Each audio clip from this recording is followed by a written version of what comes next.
menghadirkan Al-Quran di tengah-tengah kehidupan manusia, membacakannya, mengajarkannya, dan membersihkan jiwa mereka. Dan di saat itulah ketika Al-Quran telah bekerja di tubuh umat ini, dari masyarakat yang tak diminati oleh bumi, pada akhirnya menjadi pemimpin di bumi ini. Beliau adalah Rasul pilihan Allah, diutus di tengah kehidupan umat manusia di akhir zaman. Keseluruhan umat manusia mengajarkan kepada kita Al-Quran, yang mengajarkan kepada kita adab akhlak yang sangat luar biasa. Dan beliau merupakan pemuncak ketauladanan dan puncak kekaguman kita. Semoga Allah Subhanahu wa Ta'ala menyampaikan salam dan salawat kita kepadanya, dan kiranya Allah mengumpulkan kita kelak nanti bersama dengan Nabi Sallallahu Alaihi Wasallam lewat ikhtiar dakwah kita, memperkenalkan generasi-generasi yang telah dibina dan dikader oleh Nabi Sallallahu Alaihi Wasallam untuk kita hadirkan, kita sajikan di tengah-tengah kehidupan generasi muda yang hari ini begitu kering dengan ketauladanan. Saat mana anak-anak generasi muda kita lebih memilih untuk menjadikan sesuatu yang tidak pernah ada di muka bumi ini, jadi mereka sebagai puncak kekaguman mereka. Ini merupakan ikhtiar dakwah kita dalam rangka memutus mata rantai kekaguman anak-anak muda kita, mengagumi sosok tokoh yang sama sekali tidak pernah melakukan karya terbaik mereka di atas muka bumi ini. Dan kesemuanya itu merupakan bagian yang penting untuk kita hadirkan di tengah-tengah kehidupan generasi muda kita hari ini. Sahabatku, hadirin pemirsa Al-Wasliyah Smart Channel dimuliakan oleh Allah Subhanahu wa Ta'ala. Alhamdulillah, di tengah-tengah kita bergembira di dalam menjalankan Idul Fitri. Tepat pada hari ini kita memasuki hampir 1 pekan daripada Idul Fitri kita di bulan Syawal. Izinkan kami dari pengurus daerah Al-Jam'iyatul Wasliyah Kabupaten Batubara yang mengisi kajian rutin, kajian duha dari daerah, mengucapkan satu doa, saling mendoakan. Taqabbalallahu minna wa minkum siyamana wa siyamukum. Semoga Allah Subhanahu wa Ta'ala mengkabulkan ibadah-ibadah yang telah kita laksanakan pada bulan Ramadan, dan kita berdoa kiranya Ramadan ini bukanlah merupakan Ramadan terakhir untuk kita, akan tetapi harapan besar kita adalah ketika Allah Subhanahu wa Ta'ala memberikan kesempatan kepada kita untuk hadir di Ramadan pada tahun yang akan datang. Yang kedua, semangat yang sama sebagai semangat bela agama, sebagai semangat bela Islam, sebagai wujud ukhuwah Islamiyah, kami juga mengucapkan dan berdoa kiranya saudara-saudara kita yang ada di Gaza, Palestina, diberikan kekuatan iman oleh Allah Subhanahu wa Ta'ala, dipersatukan oleh Allah Subhanahu wa Ta'ala dengan ikatan akidah yang kuat, dan menghancur leburkan Yahudi laknatullah dan memporak-porandakan persatuan dan kesatuan mereka. Semoga Allah berikan kemenangan kepada umat Islam dimanapun berada, terutama di Gaza, Palestina. Semoga Allah Subhanahu wa Ta'ala menyelamatkan Al-Quds, Masjidil Aqsa, yang merupakan kiblat pertama daripada umat Islam ini. Dan semoga kiranya seluruh pemimpin-pemimpin negeri-negeri muslimin tergerak hatinya untuk menghantarkan dan mengirimkan tentara-tentara terbaik mereka ke Gaza, Palestina, dan membela saudara-saudara kita seiman seakidah di sana untuk melepaskan diri dari penjajahan Zionis yang dilaknat oleh Allah Subhanahu wa Ta'ala. Hadirin pemirsa Al-Wasliyah Smart Channel yang dimuliakan oleh Allah Subhanahu wa Ta'ala, kenapa hal ini mesti kita buka terlebih dahulu? Sebab Palestina adalah merupakan tanah mujahid, tanah syahid, para syuhada, tanah di mana para nabi dan rasul dari sana, dan Palestina adalah merupakan kiblat pertama daripada umat Islam. Nah, itu sebagai rasa solidaritas kita, mari sama-sama kita dukung perjuangan itu, jikapun kita tidak mampu dengan harta. Sebab memang apa yang dikatakan oleh Allah Subhanahu wa Ta'ala dan ambil menjadi anggaran dasar di dalam rumah tangga, anggaran dasar dalam Al-Jamiyatul Wasliyah, bahwa Al-Quran surah As-Saff jihad di jalan Allah Subhanahu wa taala. Yang pertama dengan harta, kemudian dengan jiwa kita. Semoga kita semua tergerak. Wasliyin, warga wasliyah semuanya tergerak untuk menyumbangkan harta terbaiknya untuk disumbangkan di dalam perjuangan saudara-saudara kita yang ada di Palestina. Hadir pemirsa yang dimuliakan oleh Allah Subhanahu wa taala. Kali ini kita kembali melanjutkan serial kisah pemuda berada di barisan zaman Nabi.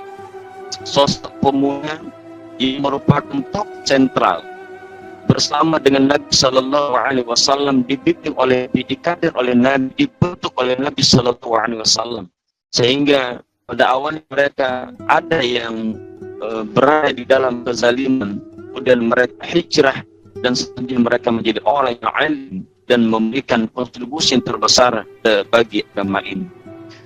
Kalau pada pertemuan tiga kali yang lalu kita sudah berbicara tentang bagaimana kiprah Sayyidina Ali bin Abi Thalib, kita juga sudah melihat bagaimana sosok pada usia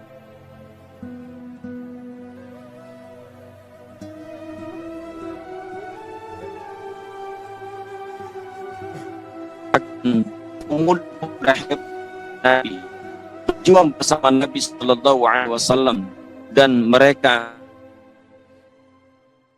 dirinya di jalan Allah Subhanahu wa taala.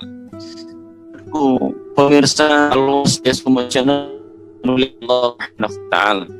Kali ini kita akan bergerak dan beranjak untuk melihat kembali sosok yang sangat luar biasa di lingkungan di zaman Nabi Sallallahu Alaihi Wasallam. Anak-anak muda yang masuk ke dalam Islam di usia yang begitu sangat belia dan kemudian memberikan karya untuk agama ini, dan beliau adalah Zaid bin Sabit radhiyallahu anhu, sahabat yang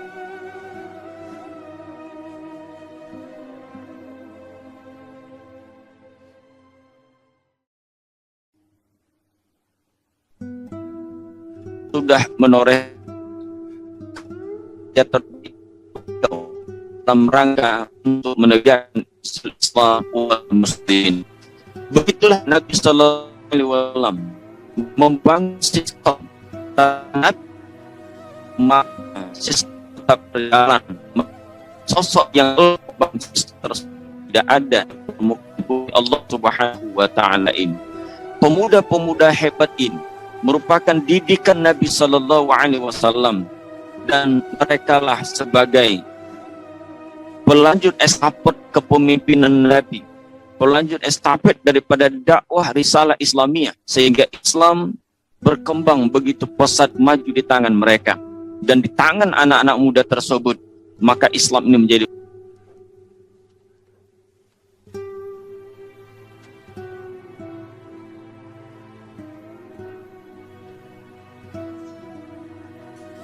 anak muda generasi yang membuat ketika Nabi Sallallahu Alaihi Wasallam berdakwah. Nasarani as-sabab falani as-syuyukh. Yang membantu saya di dakwah itu adalah anak muda, yang menghalangi dan dakwah saya adalah orang-orang tua.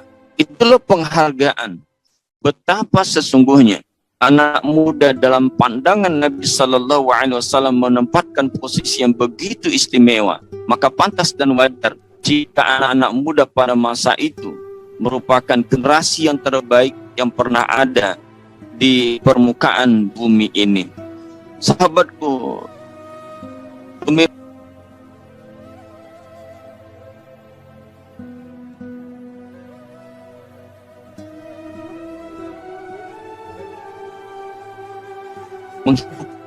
semangat ini menjadi contoh dan di tengah-tengah generasi kita hari ini dicek dengan tokoh yang tidak ada fakta sekali, tokoh yang tak pernah ada di muka bumi. Inilah kerja-kerja para kapitalis yang melahirkan tokoh mereka jual di tengah-tengah generasi kita. Mereka rusak otak-otak generasi muda kita. Uang kita karkan yang kita beli tersebut merupakan produk yang menjauhkan generasi muda kita dari semangat keberagamaan mereka. Zaid bin Sabit, beliau lahir tahun 11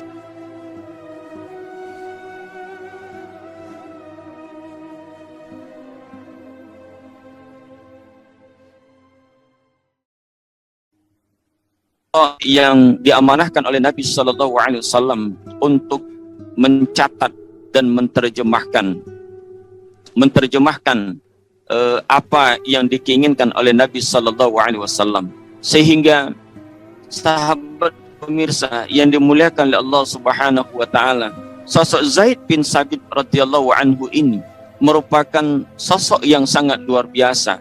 Usia yang begitu muda, akan tetapi telah melahirkan karya-karya terbaik untuk negerinya, melahirkan karya-karya besar untuk agama ini, sehingga tercatat ada beberapa peristiwa penting.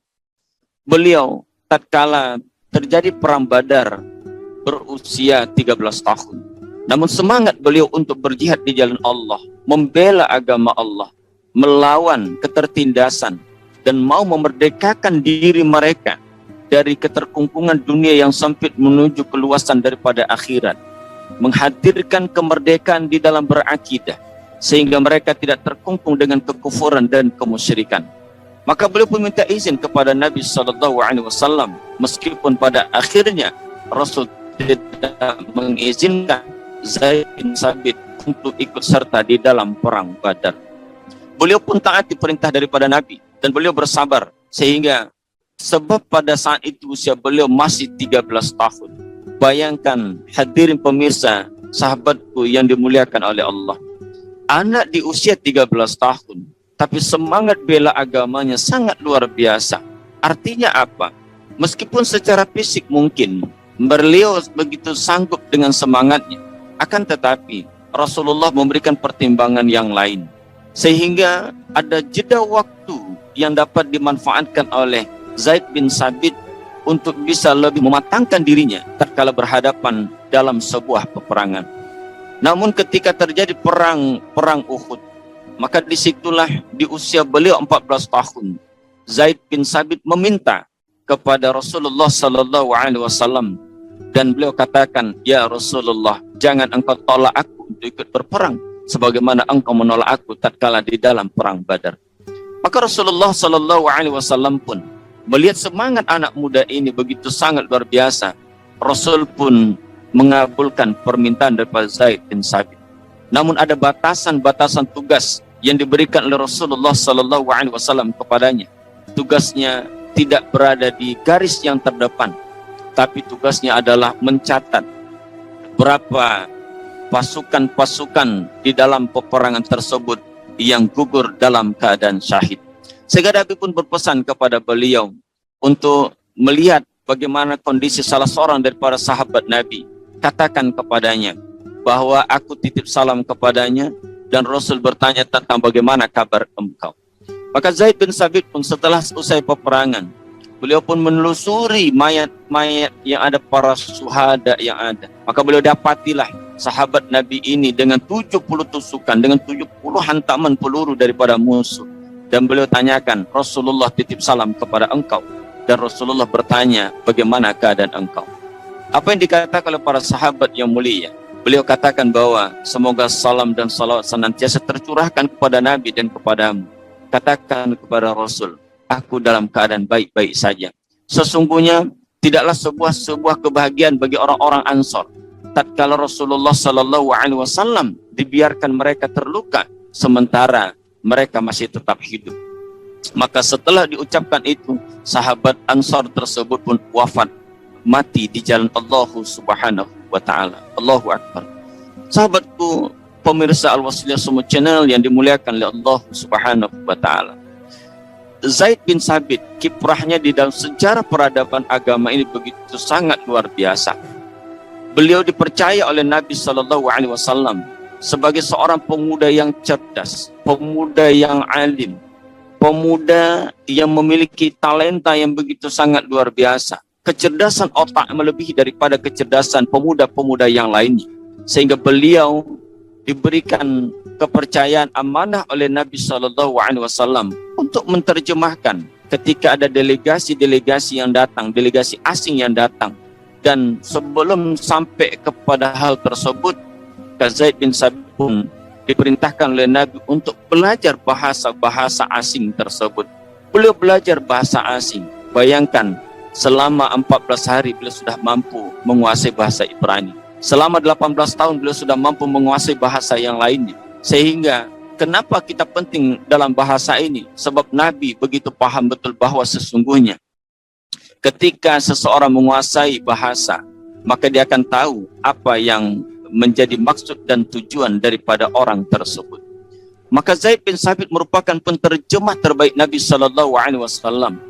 Ketika mengetahui apapun yang dibicarakan oleh orang-orang asing, maka Zaid bin Sabit dengan usia yang begitu belia, beliau telah mampu menerjemahkan itu. Beliau memiliki kekuatan ingatan yang sangat luar biasa, menghafal Al-Quran, kemudian sampai pada akhirnya beliau juga nanti dipercayakan sebagai sekretarisnya Nabi, mencatat daripada wahyu, dan wahyu yang diturunkan kepada Nabi SAW, baik yang langsung kepada Nabi maupun melalui perantaran malaikat Jibril, tidak ada yang tersisa, tidak ada yang tertinggal, semuanya tercatat secara baik oleh Zaid bin Sabit radhiyallahu anhu. Maka di sini kelebihan dimiliki oleh beliau. Beliau bukan hanya memiliki kecerdasan fisik yang kuat, akan tetapi beliau juga berada di garda terdepan ketika di dalam peperangan demi peperangan yang pernah dihadapi oleh Nabi SAW. Pemirsa yang dimuliakan oleh Allah Subhanahu wa taala, maka disinilah sebetulnya ketauladanan para pemuda tadi. Bayangkan kalau seandainya generasi-generasi seperti ini ada di abad kita sekarang ini, maka kita yakin dan percaya Islam ini akan terjaga, Islam ini akan besar di tangan-tangan mereka, dan tidak akan ada lagi orang-orang yang berani untuk mengusik daripada agama ini sebagaimana yang kita rasakan hari ini.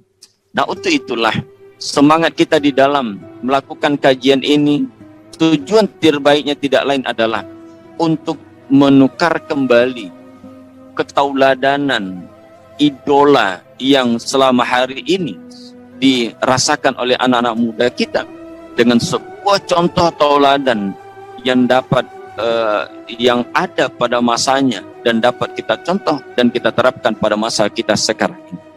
Nah, Zaid bin Sabit radhiyallahu anhu, selain ketika setelah selesai melakukan dirinya sebagai seorang yang mujahid yang sangat luar biasa, beliau pun juga senantiasa menuntut ilmu. Beliau adalah orang-orang yang beliau merupakan orang yang haus akan ilmu. Semua beliau dapati dari Nabi SAW, sehingga setelah Nabi SAW wafat pun, maka beliau sebagai pemuncak ilmu di usia yang sangat belia tersebut. Nah, lagi-lagi kita rasakan bahwa sesungguhnya benar dikatakan oleh Nabi bahwa anak muda di hadapan mereka adalah merupakan peradaban itu. Begitulah pandangan Nabi SAW dalam menilai daripada anak muda ini. Untuk itu, sahabatku, pemirsa Al-Wasliyah Semua Channel yang dimuliakan oleh Allah Subhanahu wa taala, ketika Rasulullah SAW wafat, maka ia berusia 22 tahun. Usia 22 tahun bukanlah merupakan, kalau dibandingkan dengan usia anak-anak kita hari ini, bukan merupakan usia yang berkarya. Akan tetapi untuk Zaid bin Sabit ketika itu, beliau adalah seorang anak muda yang memiliki karya-karya terbaik. Usia beliau tidak ada yang mubazir. Dalam setiap tahapan-tahapan usia itu pasti ada karya-karya terbaik yang telah ditorehkan oleh beliau. Disinilah hikmah yang dapat kita tangkap begitu sangat luar biasa, bahwa di usia yang seperti ini betul-betul dimanfaatkan, ada kesempatan tetap diambil, tidak disia-siakan untuk hal-hal yang tidak bermanfaat. Setiap waktu dimanfaatkan untuk menuntut ilmu, setiap waktu dimanfaatkan untuk mencari pengetahuan, setiap waktu dimanfaatkan untuk mendekatkan diri kepada Allah Subhanahu wa taala, sehingga dunia ini pun diberikan oleh Allah kepada mereka. Beda dengan kondisi terbalik dengan kondisi kita hari ini. Kita 24 jam mengejar dunia, akan tetapi dunia tidak kita dapatkan. Tapi para sahabat, mereka cukup dengan mendekatkan diri kepada Allah Subhanahu wa taala, mengejar keridhaan Allah, maka bumi ini pun diserahkan kepada mereka. Maka ada kalam yang baik diucapkan oleh para tuan guru kita. Para sahabat di 10 terakhir Ramadan, mereka menceraikan dunia ini, dan dalam 10 hari tersebut bumi pun diserahkan Allah kepada mereka. Kita 24 jam lebih, bahkan dalam 1 tahun itu dunia ini yang selalu kita kejar. Namun sekarang ternyata bumi ini pun tak diserahkan Allah kepada kita. Lihat bagaimana kondisi keberadaan umat Islam. Wajah dunia Islam hari ini, di mana-mana wajah dunia Islam itu menampilkan wajah-wajah yang tertindas, wajah-wajah yang tidak merdeka, wajah-wajah yang mendapatkan perlakuan kasar daripada setiap kebijakan-kebijakan yang dilahirkan oleh penguasa. Inilah kondisi kita hari ini. Maka apalagi yang menjadi alasan bagi kita? Contoh mana lagi yang mau kita jadikan sebagai tauladan? Jalan mana lagi yang harus kita ikuti? Kalau tidak kita mengikuti jalan-jalan orang yang terdahulu, yang pernah menjadi mulia dengan Islam ini. Sesungguhnya kemuliaan itu adalah Islam. Dan kita tidak membutuhkan adanya kemuliaan yang lain. Apa yang dikatakan? Maka disinilah kita akan dapat melihat betapa sesungguhnya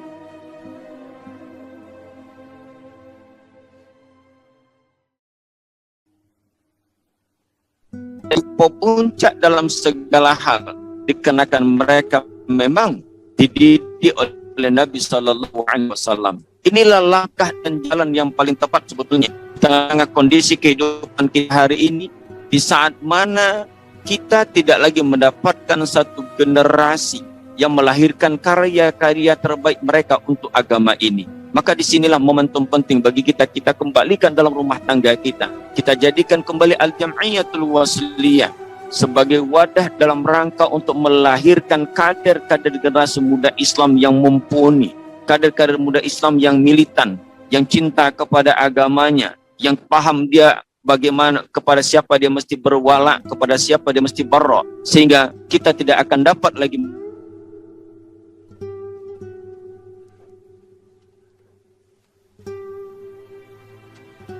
kehidupannya. Untuk itulah sahabatku pemirsa Al-Wasli channel yang dimuliakan Allah Subhanahu wa taala, ini menjadi potret yang dapat kita jadikan sebagai tauladan.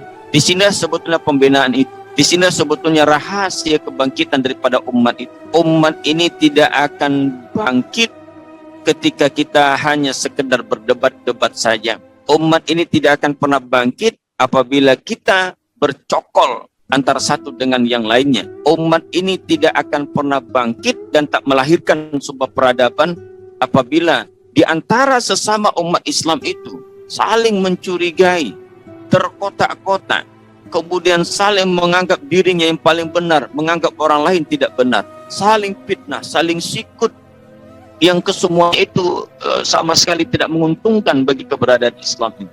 Mari sama kita akui bahwa sesungguhnya kita berada dalam titik kelemahan daripada sebagai seorang muslim. Sebab apa? Sebab di tangan kita ternyata Islam ini tidak besar. Sadari itu, siapapun kita, kelas apapun kita, bahwa sesungguhnya di tangan kita ini Islam ini tidak besar. Sebab apa? Sebab memang kita tidak mengikuti langkah-langkah orang yang pernah membesarkan agama ini. Orang-orang yang di tangan mereka generasi di tangan generasi mereka itu mereka lahirkan peradaban yang sangat luar biasa ini di usia yang sangat belia, 15 tahun, 14 tahun, 13 tahun, 20 tahun. Itu usia-usia yang sangat luar biasa. Lihat bagaimana generasi kita di usia seperti itu, apa yang telah mereka lakukan. Bahkan terkadang sudah tamat kuliah saja pun mereka masih berada di bawah ketiak mak ayahnya. Tidak bisa berbuat apapun. Pantas dan wajar memang kalau kurikulum ini memang kita mesti rubah. Kita lahirkan kembali kurikulum-kurikulum yang pernah melahirkan peradaban itu. Lihat bagaimana kurikulum Nabi Sallallahu Alaihi Wasallam. Kok bisa Zaid bin Sabit di usia 13 tahun beliau bisa menjadi sebagai pemuncak ilmu di usia 13 tahun. Kemudian pasca wafatnya Nabi Sallallahu Alaihi Wasallam, beliau sebagai rujukan utama daripada sahabat-sahabatmu yang mulia radhiyallahu anhum. Sayyidina Abu Bakar merujuk kepada beliau. Bahkan tatkala wafatnya, apa yang dikatakan oleh para sahabat? Telah wafat, apa kata Abu Hurairah, telah wafat seorang yang alim di tengah-tengah umat Islam ini. Dan aku berdoa kiranya Ibnu Abbas lah pengganti, Abdullah bin Abbas lah penggantinya. Kita butuh anak-anak muda yang alim, anak-anak muda yang memiliki sebagai pemuncak ilmu di tengah-tengah kehidupan kita. Sebab peradaban itu tidak akan lahir apabila umat ini jauh daripada ilmu itu sendiri. Nah, untuk itulah sahabatku yang dimuliakan oleh Allah Subhanahu wa taala, momentum Syawal ini pertama kembali generasi yang hebat itu. Generasi seperti Zaid bin Sabit di usia yang begitu belia, akan tetapi telah mampu menorehkan karya-karya besar dan karya-karya terbaik untuk negeri ini. Sudah saatnya kita kembalikan kurikulum Nabi itu di tengah-tengah kehidupan kita. Al-Jam'iyatul Wasliyah. Ya, jika umpamanya pengurus besar mendengar siaran ini, atau ketika pengurus-pengurus wilayah kita pun ini juga mendengar, terutama majelis pendidikannya, mari sama-sama kita reduksi kembali bagaimana kurikulum Nabi SAW yang melahirkan generasi yang solid dan generasi yang cerdas. Disinilah sebetulnya kurikulum terbaik itu.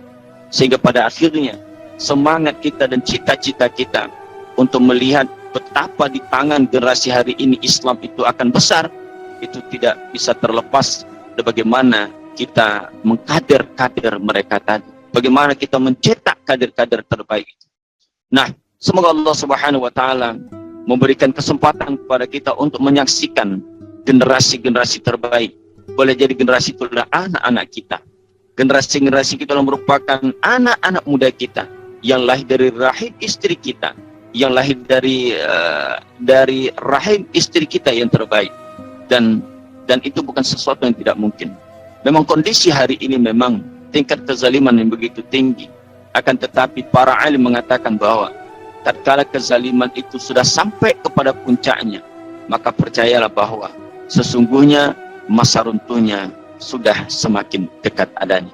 Beruntunglah wahai anak-anak muda yang lahir di abad di penghujung usia umat Islam ini, sebab antum sudah diberikan oleh Allah Subhanahu wa taala kesempatan. Barangkali antumlah yang akan melahirkan peradaban jilid yang kedua, peradaban Islam yang mulia itu. Kepada Allah Subhanahu wa taala saya mohon ampun, kepada pemirsa semuanya saya mohon maaf ketika ada ungkapan kalimat-kalimat yang tidak sampai pada masa tidak pas di dalam penilaian, tapi ini merupakan semangat bagi kita. Intinya tidak lain, inilah ketauladanan itu, dan inilah merupakan potretnya. Sebab yang lain sesuatu yang tidak ada tapi diada-adakan, dan itulah dijual para musuh-musuh agama ini agar generasi kita hancur lebur. Jangankan untuk memikirkan agamanya, untuk memikirkan dirinya sendiri saja pun sudah lagi mereka tidak sanggup. Nasrum minallah wa fathun qarib wa basyiril mu'minin. Wassalamualaikum warahmatullahi wabarakatuh.